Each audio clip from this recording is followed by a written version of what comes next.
I felt that he was not respecting me to the level that I deserved to be respected. And I would get hurt when he said he's coming home 7 o'clock and he came 7:30. And I would be mad at him and I'd be waiting. I'd be all made up, all dressed up, supper nicely on the table. But then I'd get mad at him because he was half an hour late. And it just went round and round till it got worse and worse and grew bigger and bigger. And it got to the point that if I was upset and he would get angry at me because he came home to spend time with a happy wife and he was greeted by an angry wife or sad, I always said, I'm not angry. I'm not screaming at you. I'm not anything. I'm just sad. And my expectation was, give me a hug, tell me sorry, and everything will get better. And it didn't go that way. He got angry, like, why are you making such a big deal out of nothing? Why are you taking everything so seriously? Why are you being such a jerk? And I would get sadder and sadder, and he would get angrier and angrier because he didn't know what to do with his feelings. And then it came to a point where I was running away. I ran out the room, then I ran out the apartment, then I ran out the house. Welcome to the Empowered Wife podcast, where it's all about fixing your marriage without your man's conscious effort so that you feel desired and taken care of and special, even if your relationship feels hopeless right now. I'm Laura Doyle, and today I'm revealing the 5 gifts of femininity. These are your birthright as a woman. My guest, Annie, and her husband were fighting a lot, and she felt so disrespected. But from the first time she experimented with the 6 intimacy skills, she got a better response. And while they still have their ups and downs, now her husband apologizes to her, and her marriage is so rewarding. She's going to tell us how she did it so you can do it too. But first, let's talk about the 5 gifts of femininity, which are your birthright as a woman. Now, when I was first married, I didn't know much about my feminine gifts. I thought being a woman was actually a liability and that I should try to act like a smaller, less hairy man. And so I was doing that, actually. I was trying to man up. And the problem with that is I'm not a man. So I don't actually know what that means to act like a man. I know what I think it means from over here, but I don't really know. And it was enormously stressful to try to be what I thought a man would act like. Talk about being a round peg in a square hole, right? So I was pretty stressed out about that. And it wasn't so great for my husband either, because he didn't get married to me to be married to a man. He got married to me to be with someone feminine, someone who has the essence of femininity. So if no one ever taught you the 5 gifts of femininity either, I'm pretty excited to show you these because they were pretty life-changing for me as a person, as a woman, and also for my relationship. So the first gift of femininity is emotional brilliance. It's emotional brilliance. Yes, we are great at knowing how we feel and how to express it. That is our gift. And I think sometimes as women, we think, oh, I'm too sensitive or I'm too emotional. You hear that sometimes. But I've noticed that my relationship really benefits from me not only knowing how I'm feeling, but also saying it. And that since I'm the one that's great at that, I can't really look to my husband to be doing that. In fact, I used to do that early on. I used to think that the way we were going to have really deep connecting conversations was to talk about our feelings. And I think I got this partly from the therapy model, right? In therapy, at least the therapy we went to, you're supposed to talk about your feelings. So I would say to him, how do you feel?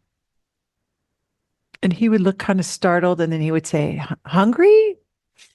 Like a question, not really like even a statement. And it felt kind of awkward for him, for me to ask him how he felt. And that was not the response I was looking for. The response I really wanted was for him to say, like, oh, I just feel so in love with you. And I'm so happy that I'm married to the most amazing woman in the world. And yeah, I just love you so much. Like that would have been a good response for me, but that wasn't how he responded.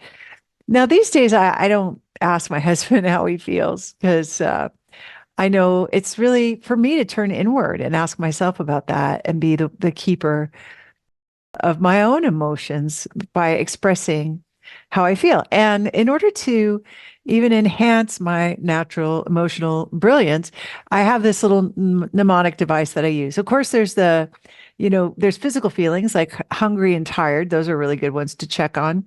And beyond that, I just try to ask myself if I'm mad, bad, glad, sad, or afraid. Mad, bad, glad, sad, or afraid. Those are my five little rhyming feelings that I will turn to. And then, of course, tired or hungry, so that I know how I'm feeling and I can express that. And the two of us can navigate together accordingly because it's my emotional brilliance.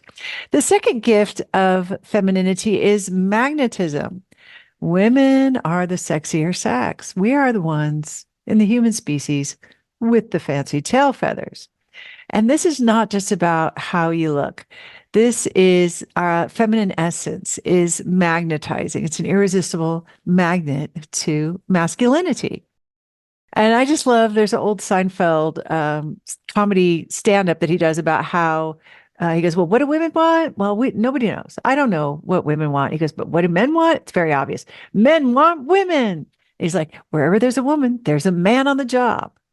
Someone from our organization is there. And it's true, right? I mean, doesn't that kind of resonate that we just are naturally magnetic? Now, when I was trying to act like a man, that obscured my magnetism to my husband.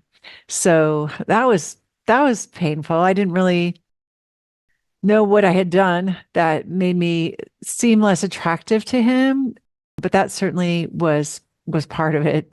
There were some other things I was doing at the time that were just not very attractive. But he's not attracted to masculine, he's attracted to feminine. So the third gift of femininity is pleasure. It is pleasure. And we have the only organ on the whole human body whose sole purpose is our pleasure. And this is also a metaphor, right? It's not just about physical pleasure either. It's about every kind of enjoyment. So female pleasure is very important. And I recently had learned about something with testosterone that I thought, oh, this makes total sense. Where I heard that testosterone can make a struggle enjoyable. Yeah, testosterone can make struggling enjoyable. So I just love this because I thought, well, I'm the one who's can lean into pleasure. Like, and when I do, that seems to serve me well. Like I enjoy playing volleyball. I enjoy writing. I enjoy eating chocolate. When I'm leaning into those things, I'm feeling good. And anything that I want that is going to bring me pleasure, that my husband can get for me, even if there's a struggle, he enjoys that. So he enjoys struggling to get me something that brings me pleasure. Then we're both happy. Isn't it a crazy compatible system? I mean, it just kind of blows my mind still to this day. So these days I try to lean into my pleasure. The fourth gift of femininity is desire. It's desire. And of course, everyone has desires. Men have desires too. But feminine desire is especially significant and important in a relationship because it becomes the North Star for the relationship that the couple navigates by, as in, I would love to live by the beach, as in, I would love to live by my family, or I would love another baby, right? And that becomes what the man knows he can do to provide pleasure. He can struggle and enjoy that by providing her the thing that she is desiring. So, and this can really cause some tension if your husband doesn't know what you desire, because maybe you don't know what you desire. I know that this was a problem for us. I didn't always know what I desired, or I was afraid to say what I desired because it felt really vulnerable. And I also felt too indulgent. Like, I remember when I wanted a pool for like a decade. And then I just kind of wasn't admitting it to myself. So it was just kind of a source of tension. And then finally I was like, you know what? I would love a pool, not with expectation or attachment, but just honoring my desire that that was something I really wanted. So my husband then began the struggle of creating a pool for me. I have a beautiful pool now, and he did so much to make that happen. And some of it was probably pretty tough, but he enjoyed the struggle, and I enjoy having a pool. So everybody's happy. So can you see how incredibly compatible this is, the masculine and the feminine when they're together? I just love that piece of it. It just seems so magical to me. The fifth gift of femininity is receptivity.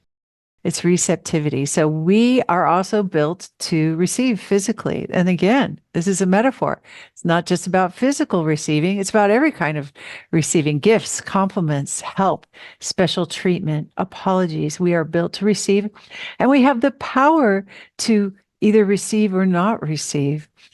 So if like in the old days when I was a poor receiver of compliments, like my husband would say, "Oh, you look so beautiful." And I'd be like, "No, don't look at me. I'm fat," or, "My hair's a mess," or whatever. That was me exercising my power to not receive, but it really stopped the whole system, the whole enjoyable system where he says something that makes me feel good or does something for my delight, and then I either receive it or I don't. And since I wasn't a very good receiver, I was rejecting a lot of those efforts he was making, which is sad because he was just trying to make me happy. And I think when I talk about receptivity, I know a lot of women hear it as the idea that you just have to suck it up and receive whatever he gives you, even if you hate it, and that it'll never get better. So you'll just only get crummy gifts and compliments and the wrong kind of help forever. And let's not forget, ever.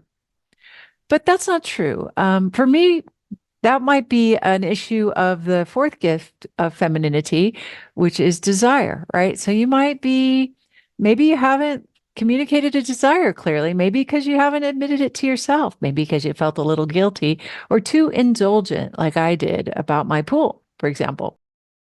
But also, my husband might get me things from time to time that I wasn't expecting. It was certainly not something I desired.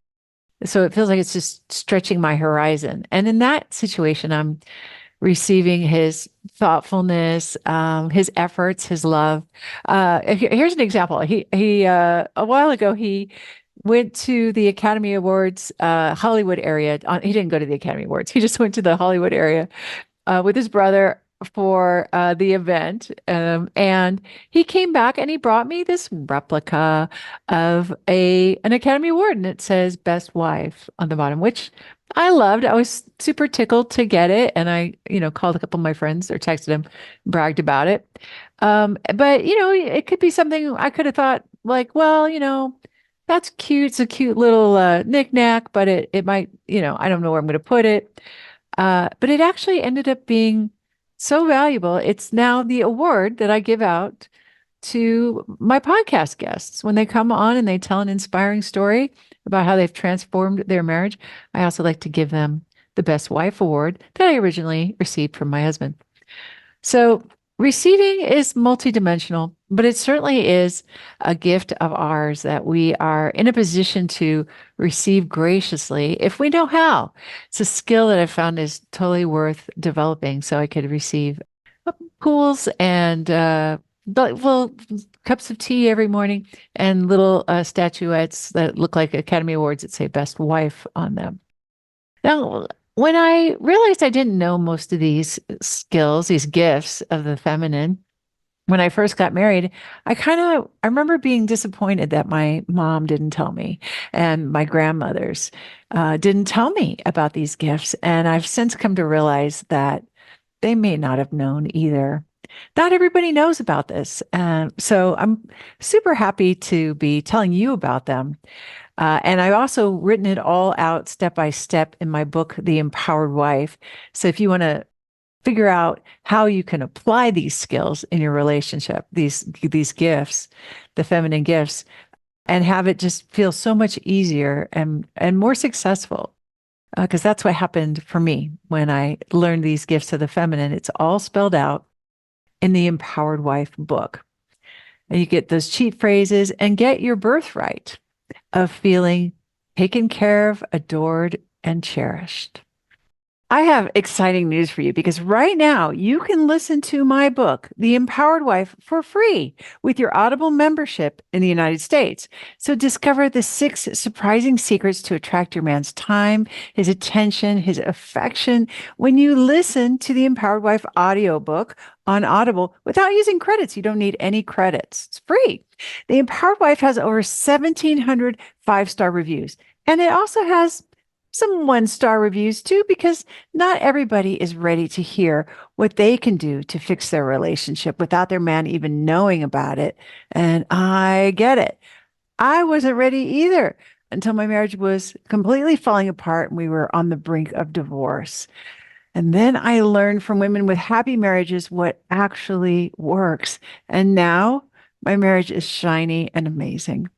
And those secrets are in this book. And you can listen to the whole book for free with your Audible membership. The only catch is that this Audible deal is only for a limited time. So to make your marriage last and thrive, go and listen for free with your Audible membership right now. My guest Annie and her husband were fighting a lot, and she felt so disrespected. But from the very first time she tried experimenting with the 6 intimacy skills, she got a better response. While they still have their ups and downs, now her husband apologizes to her, and her marriage is so rewarding. She's going to tell us how she did it so you can do it too. Annie, welcome to the Empowered Wife podcast. I'm so excited you're here. Thank you. I'm so excited to be here. It's a big honor. Oh, it really is. You know what? It's because it's a big accomplishment. You being here means a lot about what you've done in your family. And you're going to tell us all about that. But let's start from the beginning, which is, I consider the bad old days to be the very beginning. So, what was happening in the bad old days? So before the bad old days was our engagement. We got engaged, and I was on. I don't know anyone who was so excited like I was. I was absolutely head of the heels, obsessed. We texted all day. We went out. We had the most amazing. I had the most amazing engagement period. Anytime we met up, he was buying me gifts and perfumes and writing me notes and all these cute things. And we spoke for hours. I still remember the times we were on the phone and we were just quiet. And I was just like, yeah, we want to be quiet together, you know? We had all the time in the world for each other. And then we got married, and I came to the marriage with high levels of expectations. I just wanted it to continue exactly how it was. And we were going to live together and spend every minute together. And I still remember the first time that my expectations from my side at that point, I thought I was absolutely right. And he was absolutely wrong. When I look back now, I think like, oh, okay, I was being a bit immature and a bit controlling and a bit of everything else. It was our wedding night and the wedding was over. We went to central London and we had professional pictures at 4 a.m. It was really nice. It was really sweet. And we came to the hotel and we had showers and we got into bed and he was on his phone. How dare you? I was like, this is our night. You're ruining the whole night because you were on the phone for 5 minutes. And that was just the first little story. And in my mind, I was absolutely right. He was the bad guy for going on his phone for 5 minutes on our special night. He messed the whole thing up. And that's basically where it went from there. And he obviously felt he could never make me fully happy. And I felt that he was not respecting me to the level that I deserved to be respected. And I would get hurt when he said he's coming home 7 o'clock and he came 7:30. And I would be mad at him and I'd be waiting. I'd be all made up, all dressed up, supper nicely on the table. But then I'd get mad at him because he was half an hour late. And it just went round and round till it got worse and worse and grew bigger and bigger. And it got to the point that if I was upset and he would get angry at me because he came home to spend time with a happy wife, and he was greeted by an angry wife or sad. I always said, I'm not angry. I'm not screaming at you. I'm not anything. I'm just sad, you know? And my expectation was, you know, give me a hug, tell me sorry, and everything will get better. And it didn't go that way. He got angry, like, why are you making such a big deal out of nothing? Why are Mm. you taking everything so seriously? Why are you being such a jerk, you know? And I would get sadder and sadder, and he would get angrier and angrier because he didn't know what to do with his feelings. And then it came to a point where I was running away. I ran out the room, then I ran out the apartment, then I ran out the house, you know? And it Because was just, it almost seems like he has anger issues, probably because he was angry all the time. Is that? it wasn't all the time, but when it happened, because we're both very passionate people, and we went from very passionate loving each other to very passionate fighting. And I didn't know where to go with that. And I didn't know what to do with my emotions. And I was so hurt. Like, can you just listen to my heart and say sorry? And he'd gang, I'd just be like, why are you getting angry? I didn't do anything. You're the one who did it. And he would be like, I didn't do anything. I just came home. And it just went round and round and round. And it just got back to crying at the end of it. And then we'd both eventually make up or fall asleep. And then the next morning I'd wake up and I'd be like, he didn't say sorry yet. Like, and why is he fine? Because I said sorry. And I said sorry for making the fight because I wanted to end the fight. And it wasn't fun. No, it sounds It horrible. It was sounds, never, it was never any separation. It was never any terrible like that. It was just emotionally a massive roller coaster that I didn't want to go on anymore. And I thought it was all his fault. yes. So very tiring also, it sounds like. Lots of Yeah. crying, lots of needless emotional turmoil, but you didn't know that then. Yes, that's the one thing I was thinking actually to tell you was that every time it happened, the needless emotional turmoil got bigger. And when it would come back so much stronger. And I would feel so like that I have no hope and all these stupid feelings. And the next morning I'd be fine. And it was confusing and it was causing me so much mental, yeah, needless Stress. emotional turmoil. Well, you didn't know it Yeah. was needless. Yeah. I mean, I think the pain is very real, right? There's the hopelessness, the exhaustion, disappointment, like depression almost, right? That this is your life and you're stuck in it now. It's just it's a horrible feeling.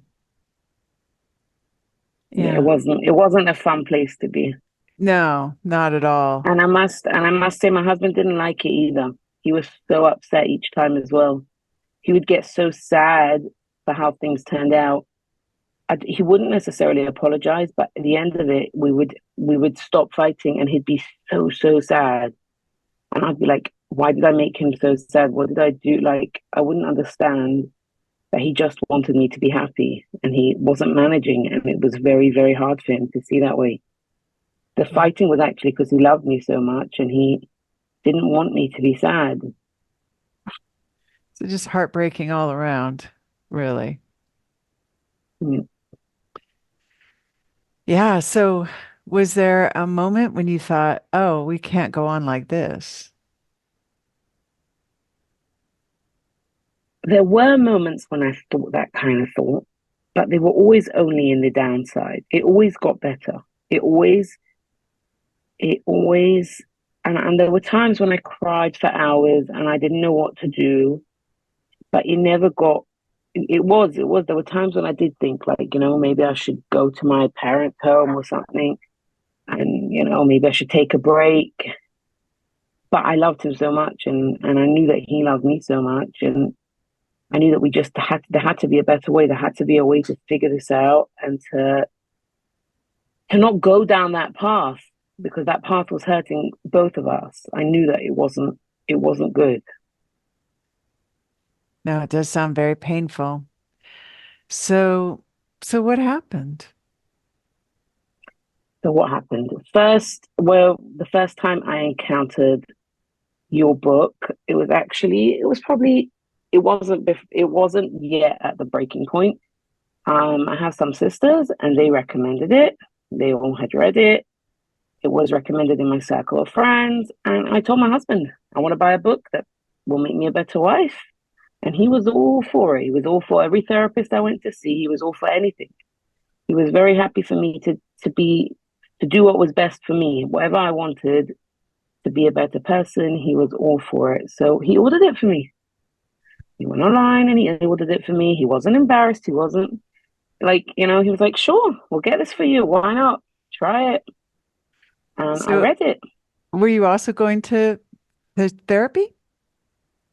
You're going to therapist, you So mentioned? before I got married, I was going to therapy Ah, for my relationship with my mother. okay. Um, and at that point, the therapist said, just let it go. You're getting married, just get through it with your mom and then get out of the house. Even Okay. though I'll tell you with coaching, my relationship with my mother was absolutely transformed. Nothing I would ever have dreamed, nothing, because all my siblings always said to me, let it go, or like, don't talk so much negative. And I was like, no, that it is negative. It's bad. She's mean. She's not nice to me. I'm not going to sugarcoat it. I'm not going to lie. It's the facts are the facts. And I had a coaching call on it with one of the great, amazing coaches on the program. And she worked with me to change my self fulfilling prophecy that my mother is mean, that my mother is kind. And I Wow. couldn't say it on the call. I couldn't Yeah. say it. I listened and I said, I hear you. And I said, I'm writing it down and I'll think about it. We did come up with a bunch of evidences that she is. She looks after me. She buys my kids' clothing. She hosts me.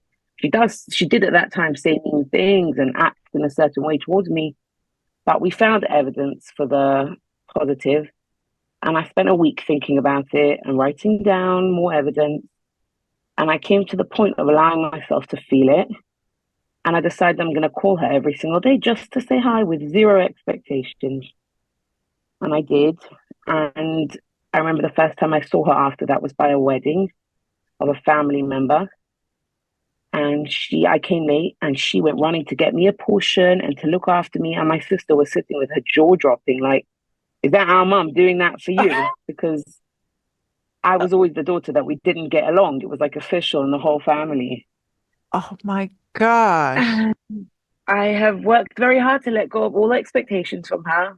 And the past is not, I'm not going to whitewash the past. It's there, but I'm not going to let that dictate my future. And Wow. these skills have been absolutely magical for that. And something I never believed could happen. Wow. So you transformed your relationship with your mother and to the point where it made your sister's head explode. She couldn't believe the difference that she was seeing. Your mother I changed. can't believe the difference. You can't believe it. Okay. Your mother changed. Is that what happened? Yeah. Okay. I wasn't biting at all her comments. I wasn't pointing them out or being mean back. I was staying quiet and I was just expressing gratitude and being sweet. And she changed over as well. I think she didn't feel so threatened, maybe. I don't know. Wow. That sounds like a miracle. And so, and this is all from one call with a coach. One call, yeah. And a lot of practice of these skills. A I've lot of been like, practice. A lot of practice. yeah, if Obviously. people are listening, I've been doing this for 2.5 years on the program and probably a year before that. And it's magic. It's a different lifestyle. It's a completely different ball game. And how long had you been in therapy about the relationship with your mother? So about the relationship with my mother before I got married, I only went a few times. The first time I went was with both of my parents. They dragged me there, and I was so impressed that the therapist pointed out to my mother all her flaws, and he even told me that whatever, he made me feel validated um, through it. But and then after I got married, and I was having all these, you know, fights with my husband, and a lot of it was around my relationship with my parents. So my husband said, if you want to, then you can go back. And the thing was that it was a male therapist and he only wanted to see me with my husband. And I ended up a bit bashing on my husband during those video calls, and it wasn't making me feel better. It wasn't doing anything for me. Yeah. It was bad, when you sit on a couch and they say talk about your life, and you go through all the negative. It's nothing like a Laura Doyle call. When I had a private coach and she would call me on a Thursday morning, I'd come off that call with so much energy for the rest of the day, so much happiness pouring out of every fiber in my body that like this is the truth. This is the way forward. This is like I always tell my friends, you want something that will help you to move forward in a positive, inspired, and happy way. You go on, you feel happy from the minute you're on the call to the minute you're off. And I've had a life coach at one point for a few weeks. All of them made me feel horrible afterwards. None of them I came out feeling better. I might have said stuff, but it just brought up negative and just takes you to a place you don't want to be in. So, So, so I love this. Well, but you were impressed with this therapist because you felt validated, it sounds like. He was kind of on your side. Is that right? yeah, I love this because I think validation is a delicious feeling, right? I love feeling right. And that was kind of the feeling you were getting that was um, so seductive in a way from the therapy, but it didn't last. It it never didn't. got you. It helped me at the time. It helped me at the time not to take everything so seriously and fight back because, he helped me get to the mindset. I was young and he was like, just let it go, let it roll off your back. You're almost out of the house. It's not so important at that time. But I didn't do anything in the other direction. It didn't build anything. It didn't help you have the relationship with your mother that you have now, it sounds like. Yeah. Yeah. And how would you describe the relationship with your mother? I'll tell you, I was in my mother's house today with the kids. And I came for dinner. Dinner wasn't ready. I ordered dinner for my kids, and I was so fine with that. She ran out to do some errands. She wasn't even around.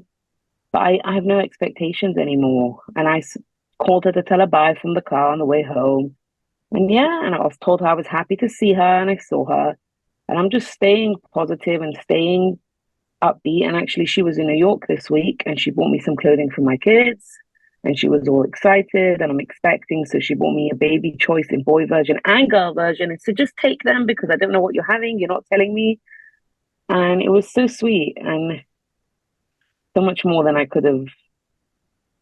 It's different when you come with the expectations and you're like, okay, she bought it for me because I'd asked her to buy it. I had sent her a message that my kids still need some clothing in their wardrobes for the summer. But I have no expectations. If you get to a store, I'll be so grateful. And I didn't call her once in America to ask her. I called her to chat, but I never asked her about the clothing. My father actually messaged me, Mommy went to buy you clothing. He was all proud of her that she's looking after me. But it's just so smooth. I don't have any expectations. And we're able to chat and smile and not go down a friction, like a path of friction.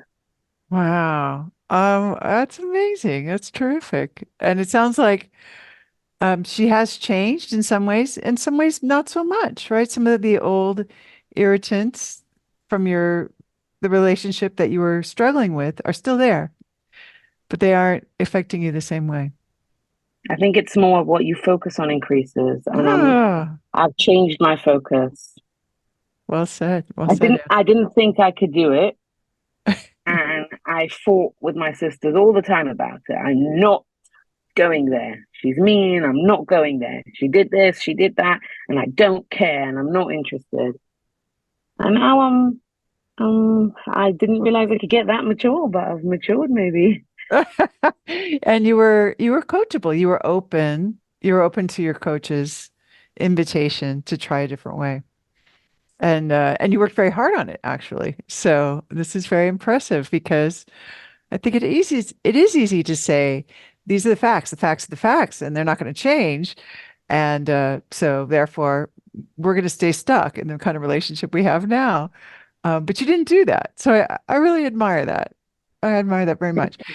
So, okay, but back to your husband then. So he ordered you the book.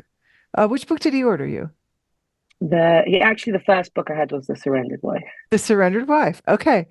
And Um, so what yeah. happened then was I read the book, and I'll still remember. I'll never forget this moment, even though I'm sure there were many moments afterwards and before and around. But I would make my husband dinner. He would come home, dinner by us is lunch by you. Yeah. He would come home in the middle of the day and then he would normally come home and go straight for his laptop and look at the news or this or that. And I had made fresh, hot scrambled eggs. And in the past, I'd be like, the food's waiting, calm, calm, calm. And by the time he would come, I'd have been waiting and the food would be cold and I would be resentful. So this time I made the food in the kitchen. I said, lunch is ready. And I sat down, took a roll, took some scrambled eggs, watched something on my phone, and was just waiting. And I didn't say it again. I was like, let's see if these skills work. I'm not going to be nagging. I'm not going to be like, I saw that the pattern of my nagging was what ended up creating like when I read the book, I realized that maybe that's why I end up getting resentful. So let's try this. And 3 or 4 minutes later, he was like, hey, is lunch ready? And I was like, yes. He's like, oh, I'm so sorry. I'm so sorry. I'm coming. And he came running and he sat down and he gave me a kiss and we had a really nice lunch. And I was like, wow, these skills work. That was magic compared to the whole rest of the week. Yeah, I love it. And what skill would you say you were using there? Like how was that practicing the skills? I think it was relinquishing control and Mm. self-care on the other side of things because I didn't wait to have cold scrambled eggs. I Yeah, had warm scrambled eggs and I'd yeah. let go of his lunch. I didn't make my lunch. Only if he eats, I can eat. Yes, I wasn't yes. being a martyr. I love it. I love it. And you got a much better response and he even said sorry and it showed up rather quickly. So, Mm. so you were convinced by this, it sounds like, or inspired at least. It gave you a hope that other things could change in your relationship. Yep. And then after that, um, I didn't do much more than reading the book, and it went back down, and it went back rocky, and it went all over the place. But I did know that the answer was in the skills. Um, and I signed up for your emails, and I was getting all your emails, and I had moved countries at the time, and I decided to sign up for the 5 day free program that you do. It Yeah, was at the the time on Adored Wife Facebook. Challenge. Yeah? Yeah, at the time it Yeah. was on Facebook still. And I signed up and I did it and I saw amazing results. And at the time, and I asked my husband if I could sign up for a month. And he said yes. And I signed up for a month and I saw the drastic changes going on. And that month stretched to 2.5 years now. And I have so many magical stories on the way, so many ups, way more than the downs. The downs still happen, didn't happen anywhere near as much. And I can't remember the last time any of us walked out the house on each other. Um, can't say I haven't walked out the room, maybe. Um, but and I have stories that just like sound unreal that actually happened to me since then. I'd love to hear. If you want, like, yeah, I can Yes, share that. absolutely. Like, this is like my favorite like skill story. I must just say that in the 2.5 years, probably the first year went absolutely amazing up to the top. Even the rest, but when big things come up, like I'll say now, I'm expecting and I'm very ill, like very weak. We're moving houses and we're building a new house, which is I hear on all the calls. Anyone who's got home renovations, that's where there's so much ups and downs. And because of that, finances are really tight. So all three of those things are going on. And I'm not in a stage where we're flying with the romance and all that, but we're not fighting. So I must say, like, I cannot think back 2.5 years to where we were and imagine the thought of a house, a baby, and finances. And I would probably be like, I don't know where we'd be if I didn't have the skills. Like, I think about it the whole time. I think, okay, I'm not living the dream right now, but that's okay. There's a lot of pressure from all sides, but I'm living in a dream world compared to what I know it Mm. could be if I didn't live the way I lived with the skills. So that's Mm. just now, today. But Yeah. So what I hear is you're still a mere mortal woman with a pregnancy that's making you sick and this all this remodeling going on. Yeah, there's lots life is happening. And there was a third thing, and I've forgotten it already. What was it? Finances, Oh, the finances. Yeah, finances are tight. Finances are tight. So there's ample reason for you guys to be bickering, at least fighting. Any normal couple would, right? Any mere mortal couple, man and woman, would be having it'd be easy for tempers to flare, and that's not happening. And you're just really marveling at the contrast because even early on in your marriage, when everything was dreamy and there were no big challenges, those fights were happening and you didn't know how to stop them and it felt hopeless. And here you are being able to roll through these challenges and handle them in a dignified way, in a confident way, it sounds like. yeah, yeah. I must say, it's not. I'm saying, it's not. It's not like that. We do have our arguments, but they're smooth. You know, when we talk about things, and he asks me about things for the house, I say, I trust you. I leave it to you. You're amazing. You know, everything you're Wow. doing for us. And when we talk about going on holiday, and he says we can't afford it right now, and I'm like, I understand. We're building a house for our family one day, and he talks about it the whole time, and we'll move in and we'll be settled. Give us a few months. Hopefully, then we'll be able to go on those holidays that we want to go on.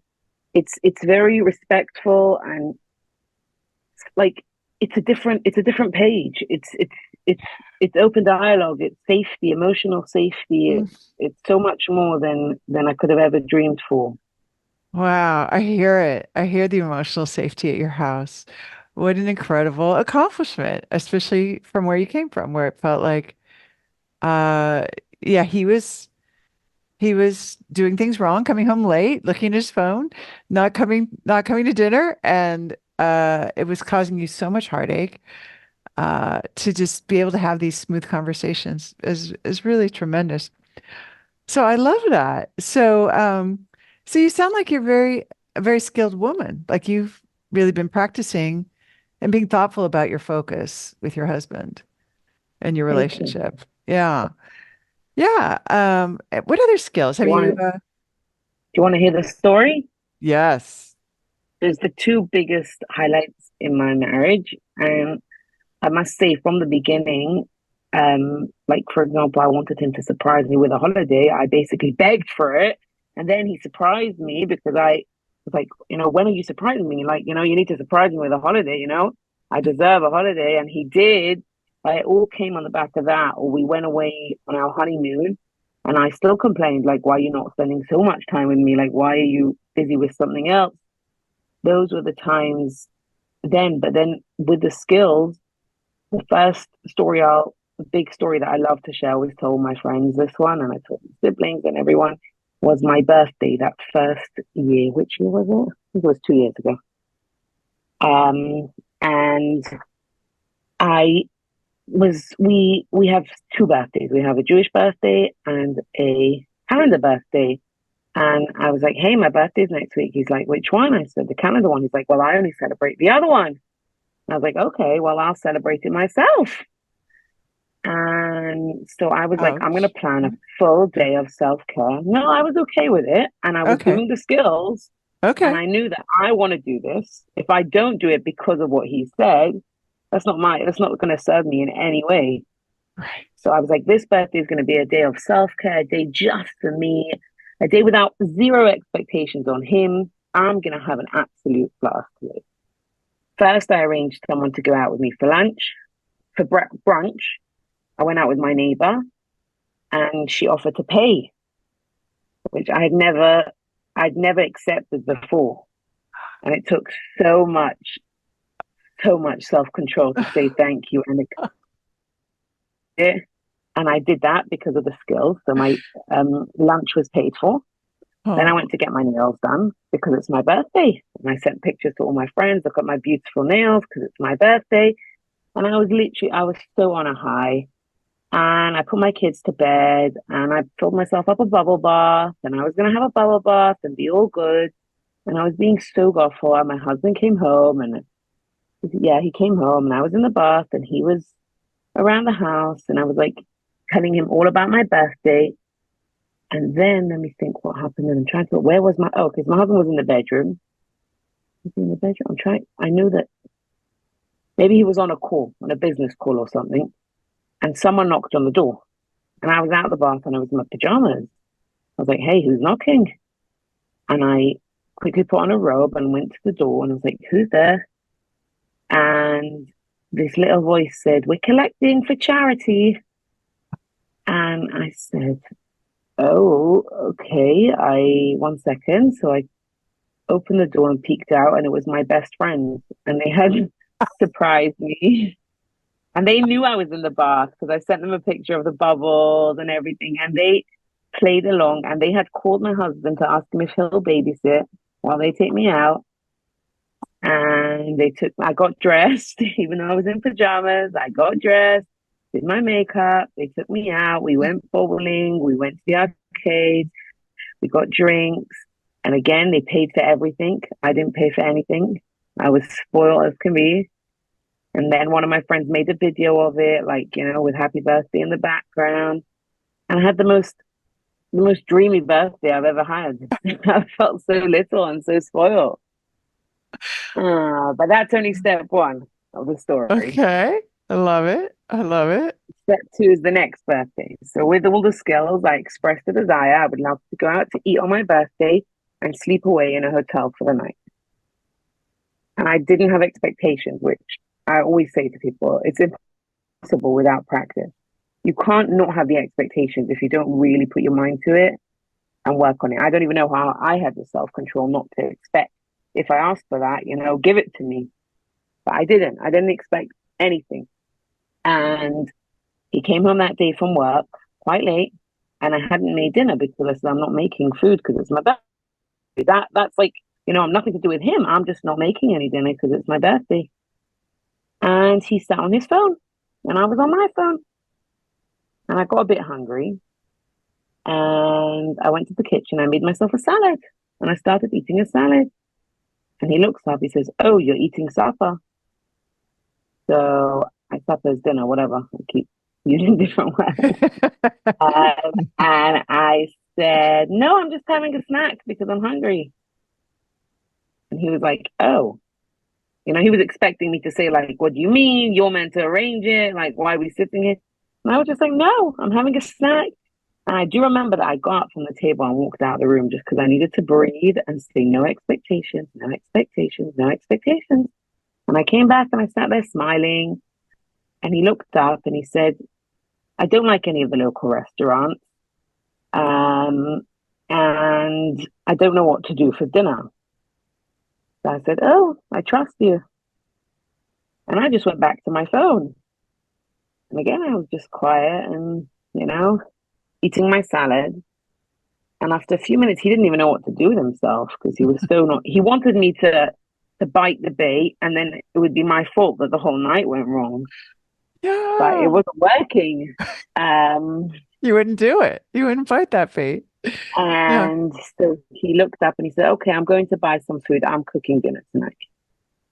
And it wasn't 6 o'clock or 5 o'clock or 4 o'clock. It was like 8 o'clock at night. I was like, okay, sure. And I moved over to the couch and I continued maybe watching or reading. I don't remember what I was doing, distracting myself. And he came home and he went into the kitchen and I didn't follow him. I didn't anything, didn't move from the couch. And I started smelling some frying and he laid the table with the dishes and he put out sushi that he bought.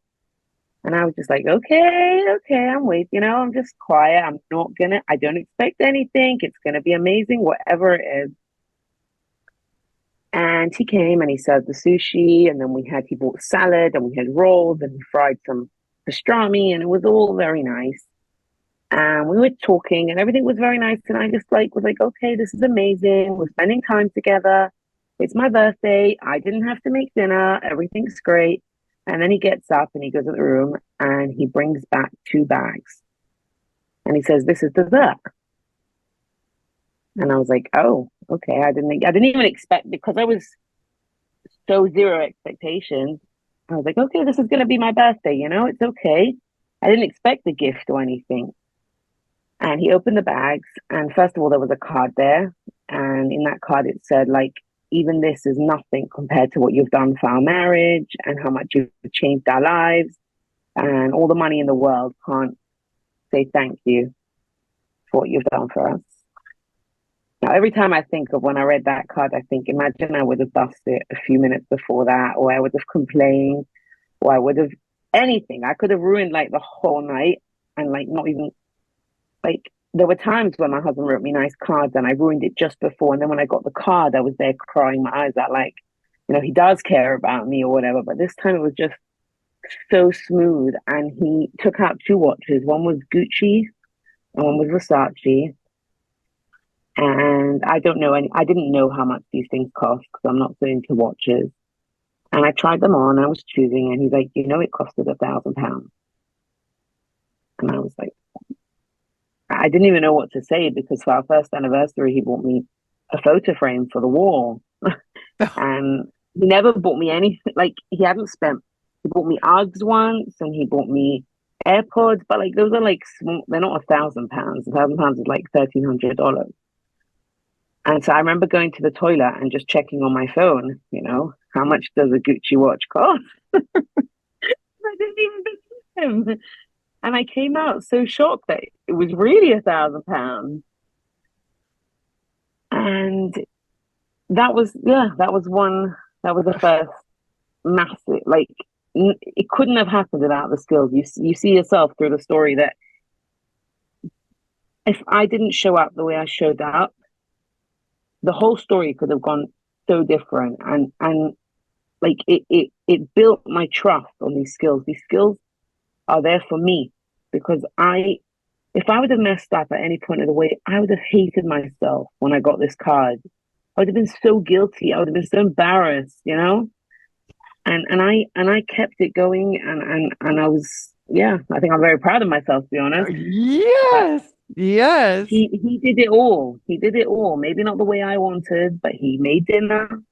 He served dinner. He washed up from dinner because he wouldn't have if I would have gotten up and gone to the sink and washed the dishes. But I stayed sitting. I said, "Oh, it's my birthday. I'm sitting," and I sat. I love this story. So, and there was so much receiving and both of these stories, both of these birthday stories. And what I hear you saying is in the old days, it would have gone sideways. You couldn't have even enjoyed that beautiful card or the wonderful watches that he picked out for you because you would have already had an emotional hangover from having complained. Is that right? It would have, yeah, it would have. I would have enjoyed it, but I'd have been so embarrassed. And like, he does. I would have probably complained that he's not caring about me beforehand, and that would tell me that he does care. And I'd be like, oh, he really does care. He planned this before. Why did I ruin it? There were many times before that I ruined it just before I got the gift, or just before you know, complaining that why you not buying me gifts, and then like the next day he got me a gift that he had bought 3 weeks before, and be like, ouch. So, Um, and this is that sadness that you talked about seeing in his face after you had those fights when he'd come home late or he was on his phone on your wedding night. You'd see how sad he was that he couldn't make you happy. And this birthday, he was able to make you happy. You were happy. And then he also really acknowledged the big transformation that you've made in your marriage in this card. That must have felt great. yep, it really, really did. I lived off it for a long time. Yeah. Yeah, it's very inspiring, Annie. Love hearing that too.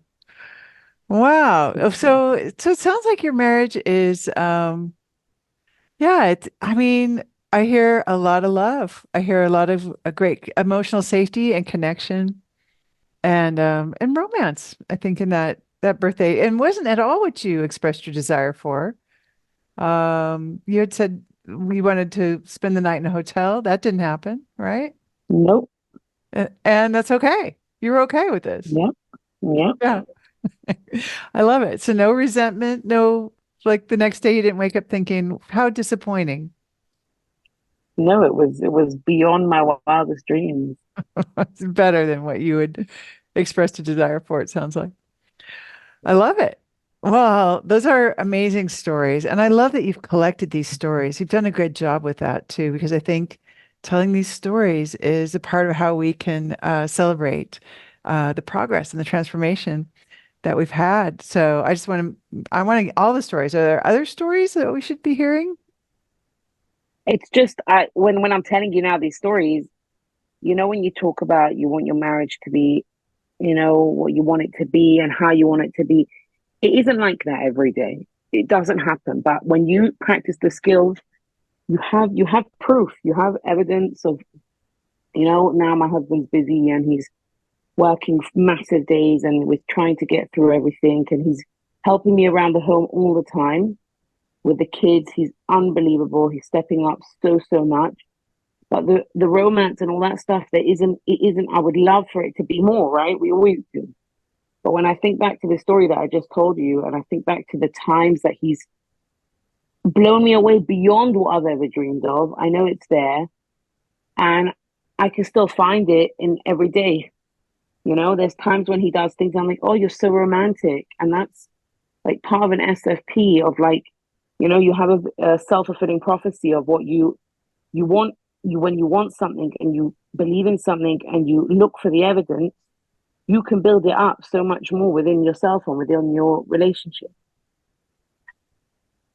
That's a great example of this. So, and this is who you're married to. You're married to a romantic man. And so you affirm that in him. And then that ends up being your experience, even though he's working a lot, there's a lot going on, you're not feeling well. You're capturing these romantic moments as they go by and collecting them in a box or in a conversation at least. And then we get to celebrate them. Yeah, I actually have on my phone a WhatsApp group where I'm the only one in the group, and it's called My Laura Doyle. And anytime I get a message that makes me feel good, or even a message that I send, many times I send gratitude messages, and I spend a long time on these messages. They all go in that chat. And there's times when I just lay in bed and I just read through that chat, and I'm like, oh, he's so romantic. He Like I'm loves not me thinking so that right much. then. And I'm like, oh, I'm such a good wife, look. And then I look at the list of things he did for me that day. I'm like, wow, he cares about me so much. And all the evidence just flows through it. Oh, that's a brilliant way to focus on what you want to increase. So I love that idea. You're the only member of your WhatsApp group just for yourself. I love it. Yep. Well, so and you already have children, it sounds like, right? You have some little Yeah, we have ones? two children. You have two Two children. children, yeah. How do you think this has affected them or has it affected them? So first of all, I feel like I think about it a lot. I don't know how it's affecting them now because they're young still, but I do say a lot to my children, whatever you think. And I hear you. When I don't want to go into an argument with my 4-year-old, 5-year-old, and she's like, but you said this, so you said I'm like, oh, I hear you. And I'm just staying out of this right now. Um, and I do see that my children, like, I'm so grateful. They really love me. They love my husband. And I don't ever, and I think I would have without the skills. Like, my daughter will say, like, why is he not here? Why is he not putting us to bed? And I'll be like, oh, he's very busy or whatever. Or there's a time when my daughter would say, I want him to put me to bed. And I'm like, okay, you can pick up the phone and you can call him. I'm staying out of that one. And she picks up the phone and she's like, maybe today you could put me to bed. And he's like, no, it's not going to work today. And she's like, okay, bye. And if I would have gotten involved, I would have been the mean guy and I would have been the fool for the whole thing, or it would have come between. And I don't mix in, and I tell them all the time what a great father they have. And I give him so many opportunities to that when it's not easy. There's times when I'm like in my bed in my room and I can hear that they're messing around with him. And they're like, can we have a drink? Can we go to the toilet? We don't want to go to sleep. And I'm like, oh, just tell them to be quiet. Like, okay, I'll get them a drink. And I just do the duct tape and receiving graciously. And I don't move. I have like tape holding me down to my bed. Don't get out of bed and help.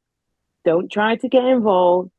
And I can see their relationship really, really growing. They absolutely love their father. Beautiful. That's the dream. That's what everyone wants. And you've created that at your house. So I love that. What would you say to someone who maybe is stuck where you were, where there's lots of fighting and lots of crying, and even running away, and she wants what you have now, where her husband's writing her sweet cards and getting her expensive watches, beautiful watches, and has a great relationship with his kids, and yeah, she's married to someone who's so romantic. What's your tip for her? What should she do? Someone told me before I got married this line, and I always had it in my mind, and I never understood it till I actually practiced the skills. It was change your expectations to appreciation. And I remember actually calling her up after I got married and saying, how can I change my expectations? If he says he's going to do something, he needs to do it. Like, why is it my problem? And till I learned the skills, until I practiced and I had a support group and I had people behind me who were standing for me and who were there for me and guiding me and so empowering, so, it's so different to what I was used to, so different to what I've grown up with. And I must say, in the last few months of the skills, so much of my coaching has been me realizing things from my past, patterns that I need to get out of, whether it was with this pregnancy and I'm feeling like my husband doesn't care, but he's not going to look after me. No one's going to look after me and I'm going to have to do everything. I had that from when I was a kid and I wasn't well and no one looked after me and I had to fight to be looked after. And I realized that it was a recurring pattern and many things I've seen and I've learned that, if you don't have the support and you don't have the best thing in the world is going from expectations to appreciations. All those expectations I had before I got married, they hurt my marriage. They didn't build it. They took away. They hurt me. What I wanted, what I expected to get, not only did I not get, I hurt myself in the process.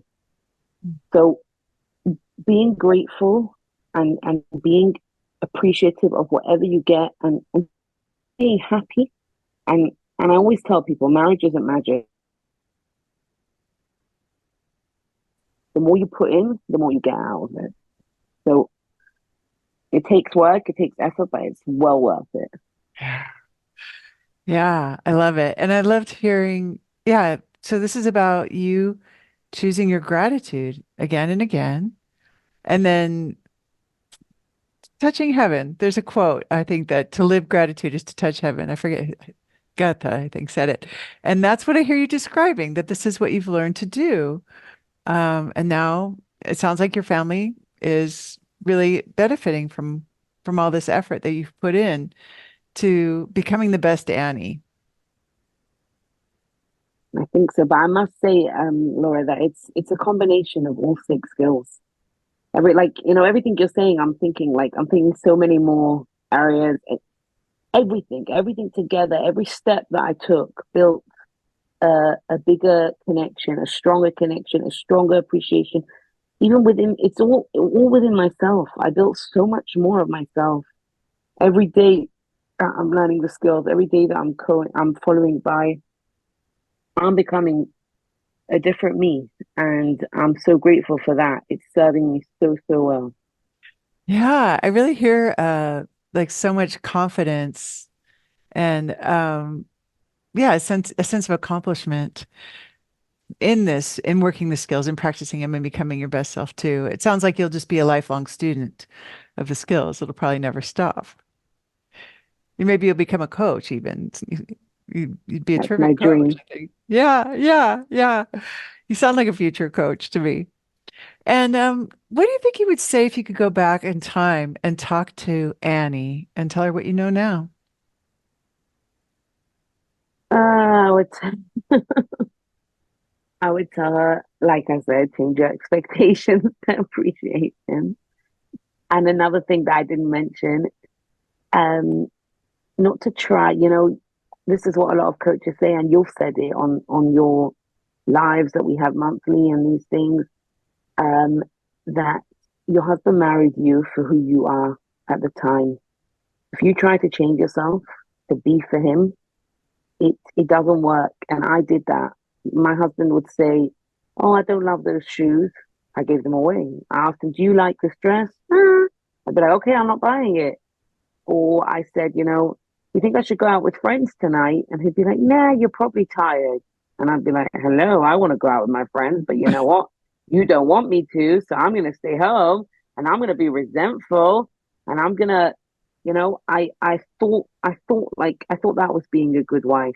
I thought being a good wife means, like I said, not eating my scrambled eggs till they're cold because my husband's not there.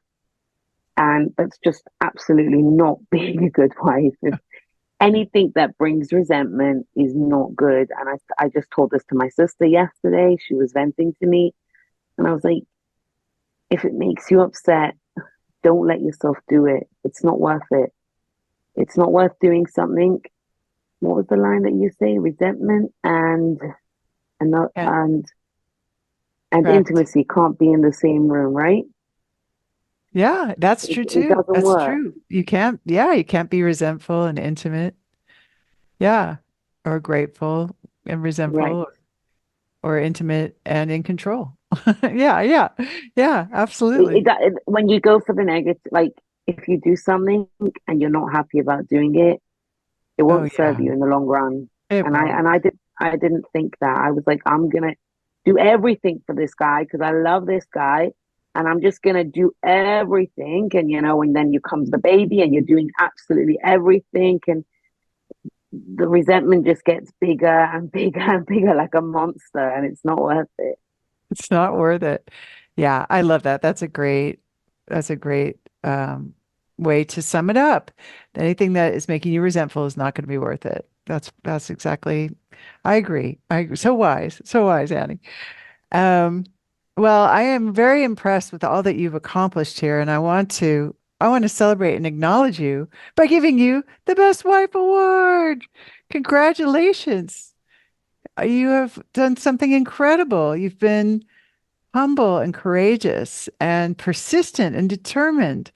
And yeah, I want to acknowledge you because it doesn't happen every day. So many women will never find the courage to let go of their expectations and choose gratitude and make a romantic WhatsApp, a spouse fulfilling prophecy, a place where they gather evidence. And you've done all of that. So well done. Thank you. Thank you very much. Thank you for all that you've put into making the world a better place and making my world a better place. Thank you, Annie. I'm so glad we found each other and we get to travel and be on this journey together of experimenting with the skills and learning and becoming our best selves. It's very inspiring for me to get to hear your story and see all that you're creating for your beautiful family. Thank you. According to a study at Harvard, and this was horrifying to hear, if you know a couple who's getting divorced, you are 75% more likely to get divorced too. Woo! It matters who you listen to, which is why over 7,000 women like you who think that having a great marriage is important have joined our free Adored Wife group. The Adored Wife group is a launch pad where you can meet our certified coaches and discover the best next steps for making your marriage last and thrive. It's 100% free to join. Just go to lauradoyle.org/group right now. This is a private group and it's not for everybody, but if you are a wife or girlfriend who thinks that having a great marriage is important too, we'd all really like to meet you. So go to lauradoyle.org/group right now to join us free. That's lauradoyle.org/group. Listen and subscribe to the Empowered Wife podcast. On next week's podcast, I'm going to talk about what to do if your husband doesn't speak your love language. I'm going to share 2 ways you can change that. And in the meantime, I hope you're having lots of fun. Today's fun fact is that I childproofed my house, but Didn't work. They keep getting in anyway.